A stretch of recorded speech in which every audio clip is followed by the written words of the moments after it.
Good morning, ladies and gentlemen. And thank you, Dr. Donfriend, for a wonderful introduction and presentation. What would I like to talk about today is the importance of cultural heritage and its links to cultural diplomacy. So what is cultural diplomacy? What's cultural heritage? Is it tangible and cultural, or is it intangible and natural? Do we live it, or do we visit it from time to time in museums and heritage excursions? What values does cultural heritage provide us with? And to which problems or solutions can it contribute?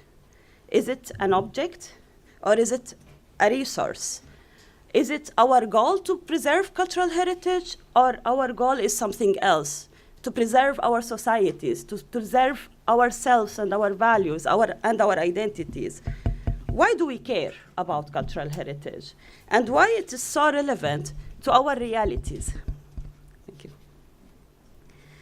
One of the definitions of cultural heritage, to bring it to a definition now, is the Faro Convention in 2010 that defines cultural heritage as a group of resources inherited from the past and that people identify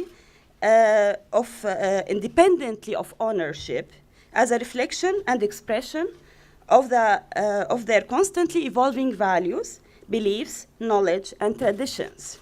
So for us, it's cultural heritage. It's not only stones and buildings. It's more about identities and belongings. And here we look at the concept of scale when we look at identities and belongings. When we look at cultural heritage as an expression or representation of cultural identity of a society in a specific period, we also need to look at the concept of time.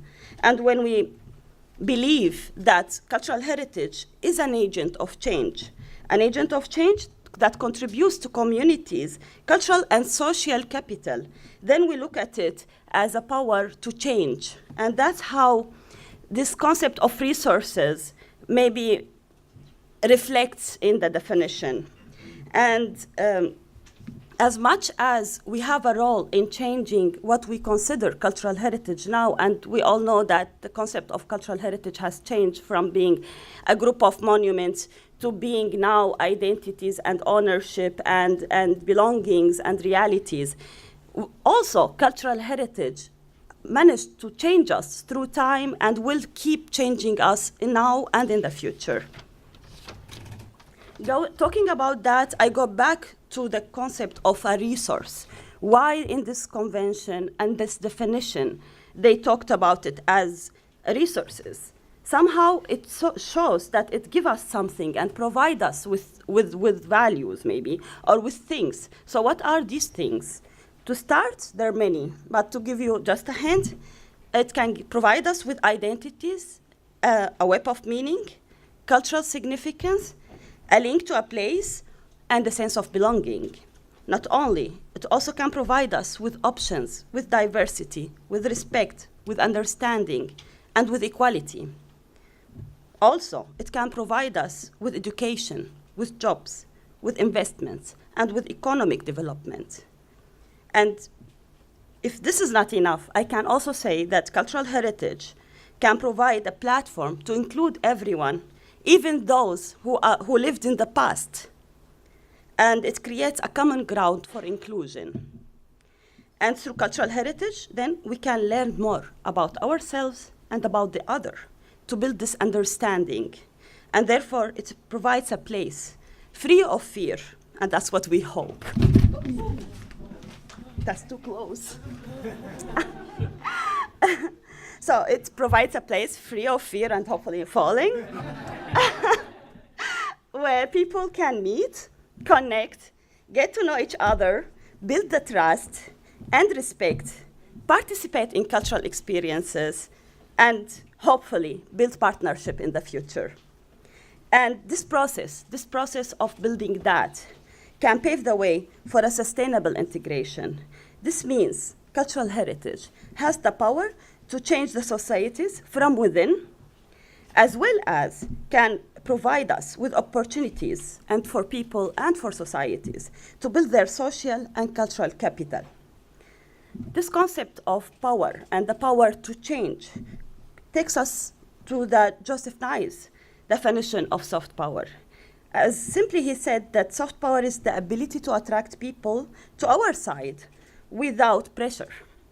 And according to him, the soft power of a nation or of a country belongs in three resources: its culture, its political values, and the foreign policies. Now let's imagine the accumulated European soft power coming from the rich and long-lasting cultural heritage. And the best way to understand the link between culture as well and power is to examine the theory of cultural diplomacy. Cultural diplomacy, in its basic terms, it's said that it facilitates cultural transmissions across international boundaries. However, it's not a government-to-government communication. It's rather a government-to-people, and more importantly and more effectively, people-to-people communication. And that brings us to the concept of people. And the science of cultural diplomacy describes the exchange of ideas, information, values, systems, traditions, and beliefs in all aspects of our societies, such as art, cultural heritage, science, literature, and music, with the intention of fostering mutual understanding. So people and mutual understanding is all about cultural diplomacy. And cultural diplomacy in that sense is about building the trustworthy connections between people. And since people paradigm allows the creation and the ability to influence broad trends and behaviors that reflects what we have today as cultural heritage, protecting cultural heritage and its diversity, as well as communicating its values, meanings, and what it represents, is also another way to protect people's values, beliefs, views, and abilities to live together. Thank you.